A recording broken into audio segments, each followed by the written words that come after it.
মই কুমকুম বৰুৱাই আপোনালোক সকলোকে স্বাগতম জনাইছো কন্যাকা লাইভলৈ। আৰু প্ৰিয় দৰ্শক, বৰ্তমান মই উপস্থিত আছো ভৰলীবৰীয়া কন্যাকা বহুমুখী পামত। আৰু আজি এই পামখনলৈ আহিছে ভ্ৰাম্যমাণ থিয়েটাৰৰ বৰদৈচিলা থিয়েটাৰৰ এগৰাকী অভিনেত্ৰী হিমানী কলিতা। গতিকে তেওঁ আজি আমাৰ মাজত উপস্থিত আছে আৰু ইতিমধ্যে তেওঁ আমাৰ এই পামখন পৰিদৰ্শন কৰিছে। গতিকে আহক আজি তেওঁৰ এই পামখন পৰিদৰ্শন কৰি কেনে লাগিল তেওঁৰ পৰা জানিবলৈ চেষ্টা কৰো। নমস্কাৰ, পোনপ্ৰথমে আপোনাক আন্তৰিক স্বাগতম জনাইছো। কেনে লাগিছে এই পামখনলৈ আহি? বিৰাট বেছি ভাল লাগিছে। আচলতে মই প্ৰথমবাৰৰ কাৰণে আহিছোঁ, যদিও মই ওচৰৰে ছোৱালী কলিয়াবৰৰ, কিন্তু তেনেকৈ অহাৰ সুবিধা পোৱা নাছিলোঁ। কিন্তু ভ্ৰাম্যমাণৰ জৰিয়তে আচলতে আহিলোঁ, বিৰাট বেছি ভাল লাগিছে। এটা সুন্দৰ প্ৰাকৃতিক পৰিৱেশ বুলি ক'ব পাৰি, কাৰণ চাৰিওফালে সেউজীয়া। তাৰোপৰি যদি কিছু লোক আহি ইয়াত ধুনীয়াকৈ নিজৰ সময়খিনি পাৰ কৰিব পাৰে, পাৰ্ক আছে, ৰেষ্টুৰেণ্ট আছে। তাৰোপৰি ইয়াতে মই অলপ সময় যেতিয়া ঘূৰিলোঁ, দেখিলোঁ ইয়াতে গৰুৰ যি গাখীৰৰ ইয়াত উৎপাদন হৈ আছে, ইফালে কণীৰ উৎপাদন। গতিকে বিৰাট বেছি ভাল লাগিলে। কাষতে জীয়া ভৰলী নদীখন আছে, গতিকে পৰিৱেশটো বিৰাট ধুনীয়া। আৰু জানিব পাৰিলোঁ যে গেষ্ট হাউচ আছে, আহি ধুনীয়াকৈ ষ্টে কৰি থাকি পেলাই মানে ধুনীয়া সময় পাৰ কৰিব পৰা আচলতে জেগা। বিৰাট ভাল লাগিল।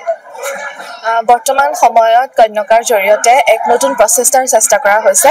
বজাৰ আৰু পথাৰ দুইটা দখল কৰাৰ প্ৰচেষ্টা কৰা হৈছে। গতিকে এগৰাকী অসমীয়া হিচাপে, এগৰাকী অসমবাসী হিচাপে এই প্ৰচেষ্টাক আপুনি কি বুলি ক'ব? নাই, আচলতে সুন্দৰ পদক্ষেপ, এইটো এটা বিৰাট সুন্দৰ পদক্ষেপ। ভাল লাগিছে, যিহেতু আমি অসমীয়া হিচাপে মই এইটো কথা ক'ম যে আমি অসমীয়াই নিজেই যি উৎপাদন কৰি পেলাই আমি বজাৰত মানে আগবঢ়াই দিছোঁ, সেইখিনি আমাৰ কাৰণে আচলতে গৌৰৱৰ কথা। ভাল লাগিছে আৰু এনেকৈ কৰি যাওক, প্ৰচেষ্টা আগবঢ়াই লৈ যাওক। যিহেতু আপুনি বৰদৈচিলা থিয়েটাৰৰ এগৰাকী অভিনেত্ৰী, গতিকে নিশ্চয় আমি সেয়াৰ বিষয়েও জানিব বিচাৰিম। এইবাৰ বৰদৈচিলা থিয়েটাৰৰ পৰিকল্পনাৰ বিষয়ে আমি জানিব বিচাৰিম। বৰদৈচিলা থিয়েটাৰৰ আচলতে এতিয়াতো আমাৰ শেষেই হ'বহি হৈছে থিয়েটাৰ। তিনিখন নাটক আছিলে। নাটকৰ প্ৰথমখন নাটক আছিল অঘৰী ছোৱালীৰ প্ৰেম, দ্বিতীয়খন আছিলে আপোনাৰ গংগাৰ পানী মক্কাৰ মাটি, আৰু তৃতীয়খন আছিল সীতাৰ সংসাৰ। আচলতে তিনিখন বেলেগ ধৰণৰ নাটক লৈছিলে এইবাৰ বৰদৈচিলা থিয়েটাৰে। প্ৰথম যিখন নাটক একদম সামাজিক নাটক, দ্বিতীয় যিখন নাটক সেইখন সমন্বয়ৰ নাটক, আচলতে হিন্দু মুছলিমৰ যিটো সম্পৰ্ক তাৰ এখন নাটক, আৰু তৃতীয় নাটকখনো সামাজিক নাটক। গতিকে তিনিওখন নাটকৰ যি থিম একদম বেলেগ বেলেগ আছিলে।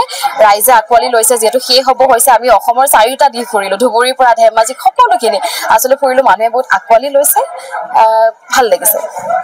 জামুগুৰিহাটৰ ৰাইজৰ সঁহাৰি কেনেধৰণৰ? বিৰাট ধুনীয়া, একদম ক'ব লাগিব। মই এতিয়া ইয়ালৈ যে আহিছোঁ, মই যাৰ ঘৰত আছোঁ তেওঁলোকৰ বৌৰ লগতে আহিছোঁ, মানে তেওঁ বিৰাট ভাল লাগিছে। মানুহখিনি ইমান মৰমীয়াল, আৰু যিসকল ৰাইজ সকলোৱে প্ৰথম দিনাখন অকণমান বতাহ চতাহ দিছিল, যদিও পুৰা ৰাইজে নাটক চাব গৈছে। সেইটো বিৰাট ভাল লাগে যে বতাহ বৰষুণ নেওচি যেতিয়া আমাৰ থিয়েটাৰ চাব যায়, আমাৰ বিৰাট বেছি ভাল লাগে। আৰু কালিতো আমাৰ দ্বিতীয় নিশা আছিলে, পুৰা ৰাইজৰ সঁহাৰি পাইছোঁ। আৰু আজিও আমি আশাবাদী এনেকেই যাতে ৰাইজৰ সঁহাৰি পাওঁ।